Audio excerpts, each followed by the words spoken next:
Olá, pessoal! Hoje a gente tem mais uma videoaula da disciplina de Projetos de Fundações e Obras de Terra. E nessa videoaula nós vamos tratar sobre o dimensionamento geométrico de sapata associada. Bom, então quando que eu uso uma sapata associada? Quais são as condições que me levam a utilizar essa sapata associada? Isso vai ocorrer quando eu tiver dois pilares e quando eu dimensionar a sapata isolada de cada pilar, uma vai invadir o espaço da outra. Então, elas terão uma parcela das áreas das sapatas que serão sobrepostas. Então, quando isso ocorre, não é possível que eu construa dessa maneira. Então, eu preciso levar em consideração uma solução para esse caso. Então, essa solução que eu estou buscando, ela é a associação da área dessas duas sapatas. Então, em vez de eu construir duas sapatas separadas, uma para cada pilar, eu vou trabalhar com uma única sapata que atenda as cargas dos dois pilares. Então, para isso, a gente precisa ter um centro de gravidade que atenda a carga dos dois pilares. O centro de gravidade dessas cargas tem que ser o mesmo centro de gravidade da sapata. E temos aqui que o lado A é o menor lado da sapata e o lado B o maior lado. Para que eu consiga trabalhar com essa associação das cargas dos dois pilares para uma única sapata, eu preciso introduzir uma viga de rigidez, que vai interligar esses dois pilares que terão suas sapatas associadas.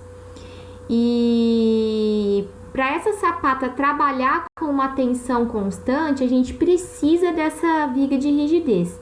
Então, ela vai proporcionar que toda a tensão distribuída na área da sapata seja uniforme em toda a área dessa sapata associada.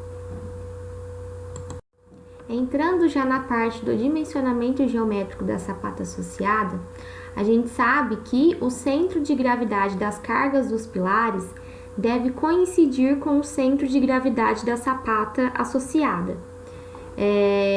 Isso tem que existir para que a distribuição de tensão na área da sapata seja uniforme.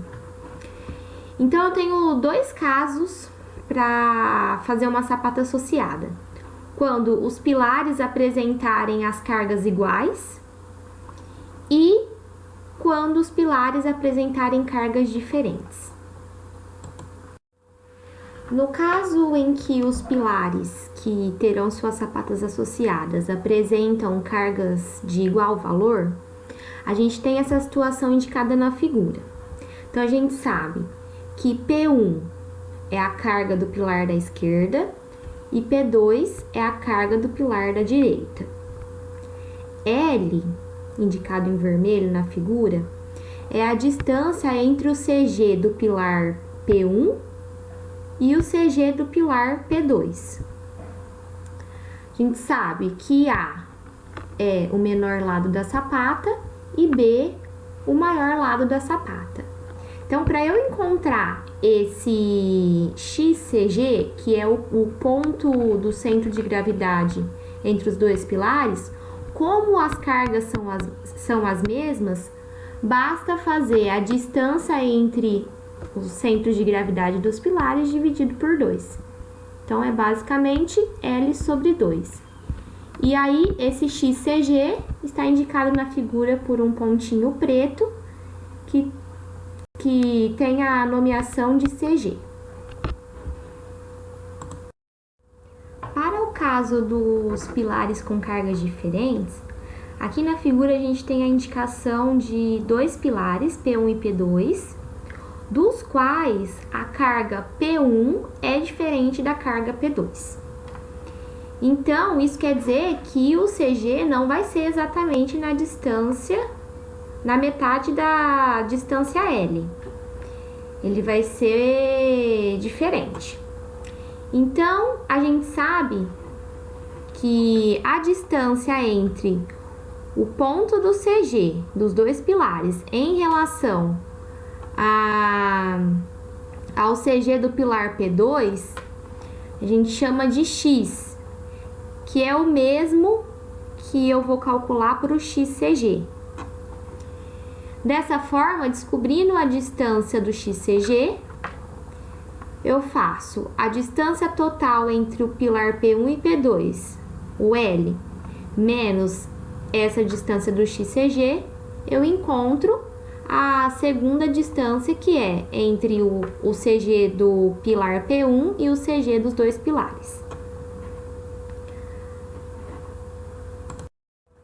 Para o cálculo do XCG, que é a distância entre o CG das cargas dos dois pilares até o CG do pilar P2, eu calculo pela carga do pilar P1 dividido pela somatória das cargas do pilar P1 e P2, e esse resultado vezes a distância L entre o CG dos dois pilares. Para que possamos descobrir as dimensões da sapata, ou seja, os lados A e o lado B, a gente precisa primeiramente saber qual é a área necessária da sapata para que essa sapata suporte as cargas dos pilares. Então, quando a gente trabalhava com um pilar isolado, a área da sapata era basicamente 1,10 da carga do pilar dividido pela tensão admissível do solo. Nesse caso, agora a sapata ela vai atender a carga dos dois pilares. Então, onde eu usava o valor da carga de um pilar, eu vou usar a somatória da carga dos dois pilares. Então, vai ficar 1,10 de P1 mais P2 dividido pela tensão admissível do solo. Lembrando que esse acréscimo de 1,10, ele é referente ao peso próprio da sapata. E para que isso seja possível, esse cálculo, a gente precisa lembrar que o centro de gravidade dos dois pilares deve coincidir com o centro de gravidade da sapata. Com o valor da área da sapata, a gente consegue determinar os valores dos lados A e B da sapata. Só que para o caso da sapata associada, não existe uma relação econômica, como a gente tinha para a sapata isolada. Recomenda-se que o maior lado, que é o lado B, seja paralelo ao eixo da viga de rigidez. Então, no sentido que estiver o maior lado da viga, ou seja, o comprimento da viga de rigidez, o lado B deve estar paralelo. E sempre que possível, a gente precisa manter o menor lado, que é o lado A, perpendicular a esse maior lado da viga. Porque isso evita que ocorra um efeito de torção na viga de rigidez.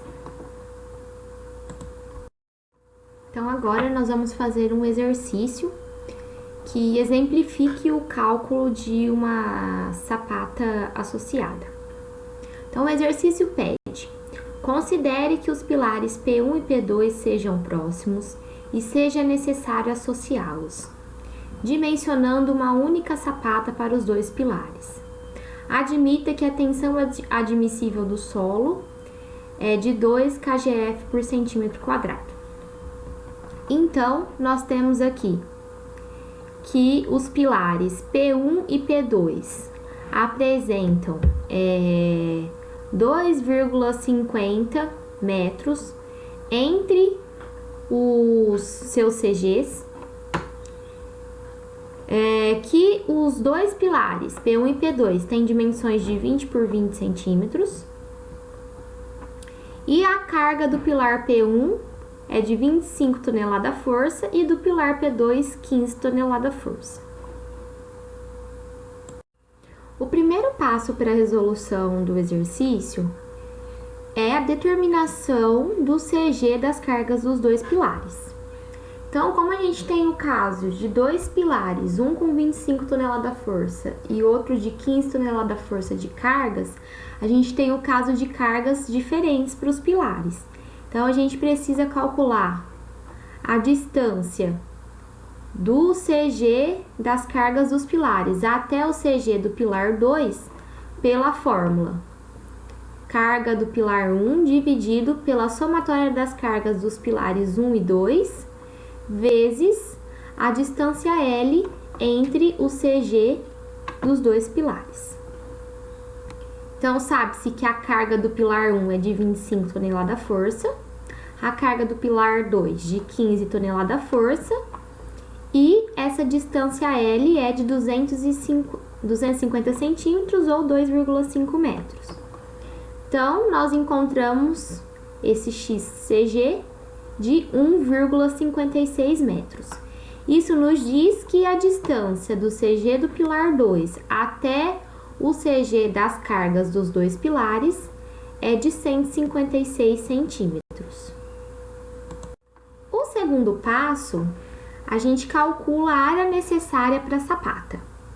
Então, a gente sabe que a área da sapata é 1,10 da somatória das cargas dos dois pilares dividido pela tensão admissível do solo. Então, a área necessária da sapata vai ser de 1,10 vezes 25.000 mais 15.000 dividido por 2. Aqui, as cargas dos pilares foram passadas de tonelada força para quilograma força. Então, por isso que passou de 25 para 25.000 e de 15 em tonelada força para 15.000 quilograma força. Então, nós encontramos a área da sapata de 22.000 centímetros quadrados. O terceiro passo do exercício é o cálculo das dimensões da sapata, porque a gente já tem a área da sapata, então agora a gente precisa determinar dentro dessa área quais serão os valores A e B da sapata. A primeira coisa é eu adotar o valor de um dos lados. Então, por que eu escolho adotar o valor do lado B primeiro? Porque ao lado B, eu já sei a distância entre o CG dos dois pilares e sei a distância entre o CG das cargas dos pilares para o pilar 2 e também para o pilar 1. Então, aqui fica mais coerente eu adotar essa dimensão. Logo, como que eu adoto isso? Então, eu sei que do pilar 2 até o CG das cargas, eu tenho 156 centímetros. Em relação ao lado da sapata e o pilar P2, a distância da face do pilar P2 até a face do lado da sapata tem que ser no mínimo de 30 centímetros. Então, eu estou adotando que essa dimensão seja de 30. Aí, eu sei, então, que como o CG das cargas dos pilares coincide com o CG da sapata, eu sei que a distância do CG deles até a face da sapata é de 156 centímetros mais 30 centímetros. Então, totaliza 186 centímetros. Como o CG da área retangular, que é a área da sapata, ele é exatamente na metade daquele lado, eu sei então que a outra dimensão da sapata, a da outra metade da sapata, também precisa ser de 186 centímetros. Porque aí eu terei o CG exatamente na metade. Então, esse lado B que eu estou adotando vai me totalizar 372 centímetros. Por que eu não joguei esse mínimo de 30 centímetros do lado da face do pilar P1? Porque vamos fazer a conta. Se eu somar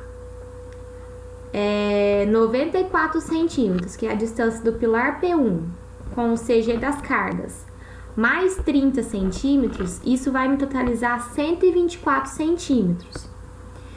Quando eu rebater esses outros 124 centímetros para o lado do P2, do pilar 2, esse valor, a sapata vai ficar dentro dessa distância do CG até o P2. Então, essa sapata não vai atender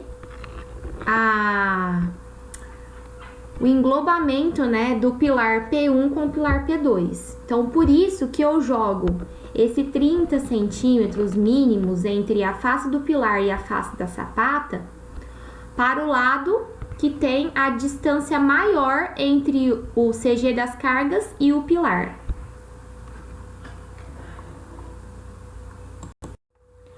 Com o valor de B adotado, eu consigo calcular o valor de A. Por quê? Porque eu sei que a área da sapata, por ser uma sapata retangular, é lado vezes lado. Então, é A vezes B. O valor da área da sapata eu tenho. O valor de B eu adotei. Então, consigo calcular o valor de A pela área da sapata dividido por B. A área da sapata de 22.000 dividido por 372, que é o lado B que eu adotei. Então, eu encontro um valor para o lado A de 59 centímetros.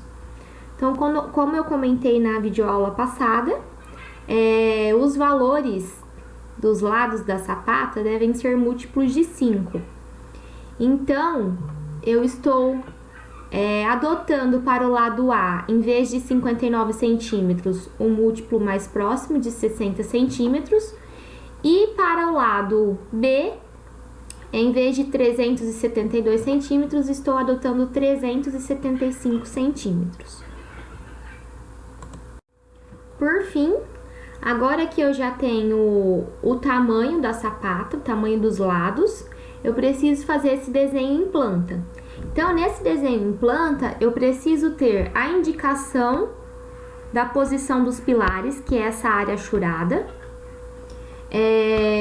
Preciso ter a indicação da sapata, que é essas dimensões de 60 centímetros por 375 centímetros. E também preciso deixar desenhado a viga de rigidez. Claro que eu não preciso indicar com essa flecha e escrever viga de rigidez, que eu coloquei só para vocês se orientarem. Mas eu preciso desenhar essa viga. Então, a gente consegue ver aqui que a largura da viga de rigidez é a mesma largura do pilar, de 20 centímetros. E este é o livro que vem sendo utilizado como referência bibliográfica.